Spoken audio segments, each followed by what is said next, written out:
Escola Sabatina começou, me encontrarei com meu Jesus. Olá, tudo bem? Vamos para mais uma lição da Escola Sabatina.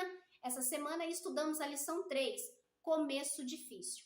E o verso para memorizar está em Êxodo, capítulo 5, versículo 1 e 2, que diz: Depois Moisés e Arão foram e disseram a Faraó: Assim diz o Senhor Deus de Israel: Deixe o meu povo ir para que me celebre uma festa no deserto. Faraó respondeu: Quem é o Senhor para que eu ouça a sua voz e deixe Israel ir? Não conheço o Senhor e não deixarei Israel ir. Muitos acreditam que ao decidir seguir a Deus, experimentarão apenas felicidade e sucesso. No entanto, esse não é o caso, a Bíblia não relata isso. Às vezes surgem obstáculos e novas dificuldades. Isso pode ser frustrante e levantar questões complexas que nem sempre terão respostas claras ou não terão nenhuma resposta. Os que confiam em Deus enfrentarão provações. E a história que estudamos essa semana e estamos acompanhando nesse trimestre vai falar exatamente disso, das provações e dificuldades que Moisés, que Arão, que o seu povo, enfrentou.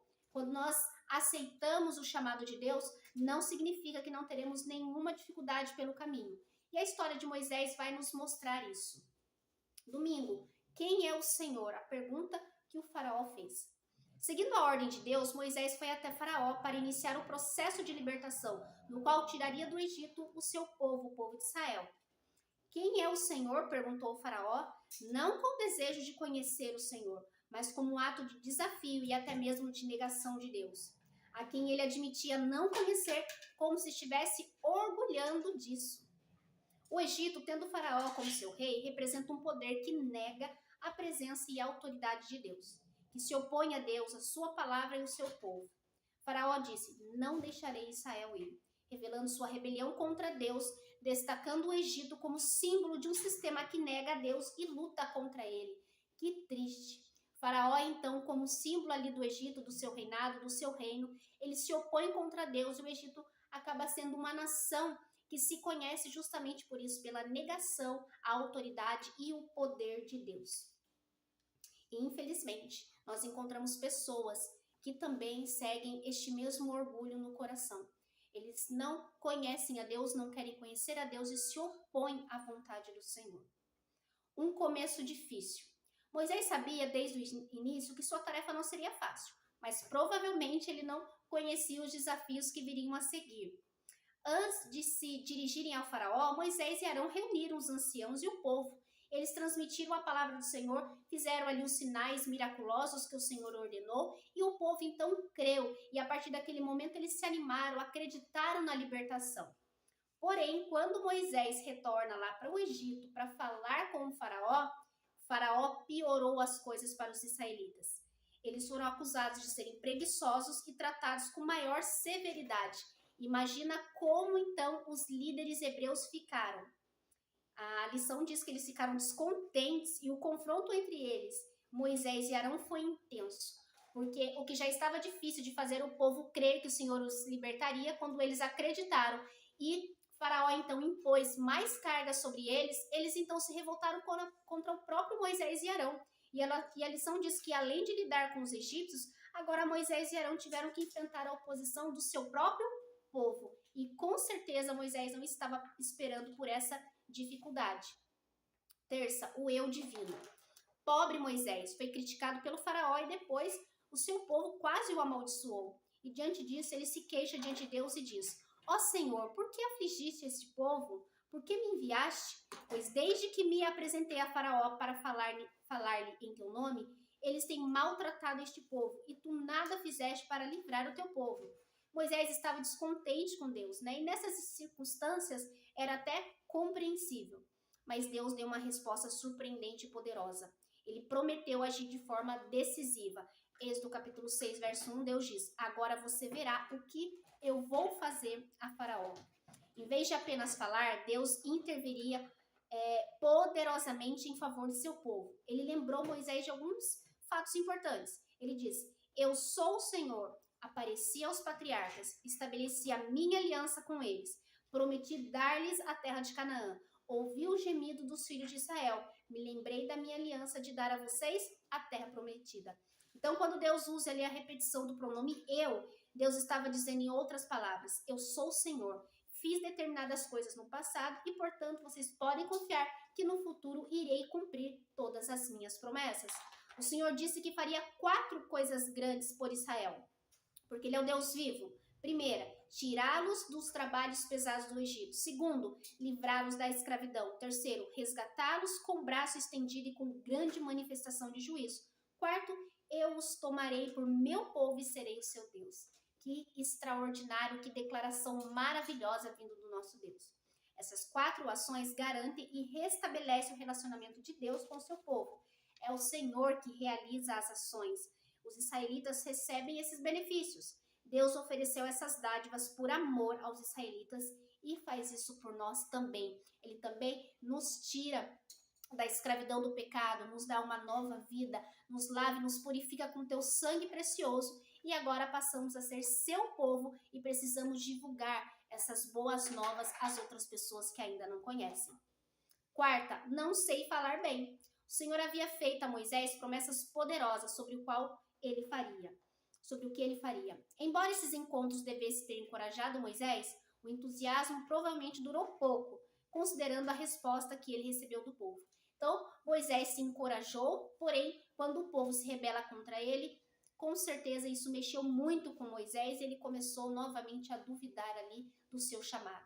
Os hebreus estavam tão desanimados pelo sofrimento que não conseguiram ouvir as palavras de Moisés, que garantiam que Deus cumpriria sua promessa. Eles haviam esperado muito por isso e suas expectativas não se cumpriram. Será que é diferente agora? Já tivemos em alguma situação semelhante? Quem nunca se sentiu em algum momento deprimido, desapontado, insatisfeito e até mesmo abandonado por Deus? Muitos de nós já passamos por situações assim, onde nos vemos desamparados e achamos que Deus se esqueceu de nós ou que Deus nos abandonou. Deus assegurou que está com o seu povo. Ele lhe dá paz e conforto. Ele o fortalece para enfrentar os desafios da vida. A fórmula da aliança. Eu os tomarei por meu povo e serei o seu Deus. Expressa um relacionamento profundo que o Senhor deseja ter com o seu povo. Então, ainda que a gente possa se sentir nesta situação, precisamos crer que o Senhor cumpre as suas promessas e Ele está conosco. Esta aliança, ela é perpétua e Deus cumpre todas as suas promessas. Ele mostrou isso ao povo de Israel e Ele tem nos mostrado todos os dias na nossa vida, na nossa história. Quinta, Moisés. Como Deus é sobre o faraó. Deus se apresentou a Moisés como Yahvé, o que significa que ele é o Deus pessoal e próximo do seu povo. O Deus que entrou em aliança com o povo. Com falta de autoconfiança, Moisés mais uma vez apresentou uma objeção. Como é que Faraó vai me ouvir? Depois da experiência de ver ali que o povo já não estava mais acreditando nele, quando as cargas foram mais pesadas sobre os hebreus, Moisés pensou então, Faraó não vai me ouvir, porque se o povo está contra mim... Em sua misericórdia, Deus providenciou Arão para ajudar Moisés. O líder de Israel falaria com Arão, que então se dirigiria publicamente ao faraó. Moisés desempenharia um papel, entre aspas, de Deus, diante do rei egípcio, e Arão seria seu profeta. Ou seja, Moisés falaria com Arão e Arão falaria aos egípcios, ao faraó. Então, aqui mostra um relacionamento de Deus, né, usando o profeta para falar ao povo. Então, era dessa maneira que Deus iria agir. Deus também advertiu a Moisés que os encontros com o faraó seriam encontros com confrontos tensos e prolongados, não seria fácil. Pela segunda vez, Deus destacou que o faraó seria obstinado e que ele mesmo endureceria o coração do rei. O resultado, contudo, seria positivo, pois Deus afirmou: os egípcios saberão que eu sou o Senhor. Em meio ao caos, Deus seria glorificado. Diante de toda aquela situação, Deus também estava se revelando aos egípcios para que eles também conseguissem enxergar o Deus verdadeiro e único. Então, Deus, de maneira extraordinária, ele estava usando Moisés, Arão e todos os hebreus ali para chegar a uma nação pagã. Que extraordinário! Isso mostra o amor de Deus para toda a humanidade. Deus apenas escolheu um povo para que, através dele, todos os povos conhecessem um único e verdadeiro Deus. Mas esse chamado era muito difícil, tinha os seus obstáculos, e Deus queria que Moisés entendesse isso, mas que não desistisse no caminho, que perseverasse até o fim, que Deus seria com ele. E é exatamente a mesma coisa conosco. Deus nos assegura pela sua palavra que os momentos difíceis acontecerão. No mundo teríamos aflições, mas ele também disse para termos bom ânimo, porque Jesus venceu o mundo e com ele nós podemos todas as coisas. Precisamos continuar adiante, avante, não parar e não desistir, que através de nós o mundo conheça o único e verdadeiro Deus. Amém? Vamos orar? Senhor amado Deus, querido eterno Pai, louvado e santificado seja o teu nome. Obrigado, Senhor, por continuarmos estudando essa história tão extraordinária que nos mostra o teu chamado, Senhor, que o seu chamado fez de um homem fazer algo muito importante na história. E o Senhor tem chamado Moisés em todos os cantos desta terra. Pessoas que aceitem o chamado, que falem em teu nome, que proclamem a libertação aos cativos. Nos ajuda, Senhor, e nos usa pela tua misericórdia, para que não desistamos do caminho e que possamos também, através da tua palavra, libertar os cativos, que eles aceitem o Senhor como o único e suficiente Salvador e também aguardem o teu breve retorno em nome de Jesus. Amém? Que Deus abençoe a mim e a você. Continuemos estudando a lição, nos empenhando em conhecer e prosseguir em conhecer ao Senhor. Até a próxima lição, se Deus quiser.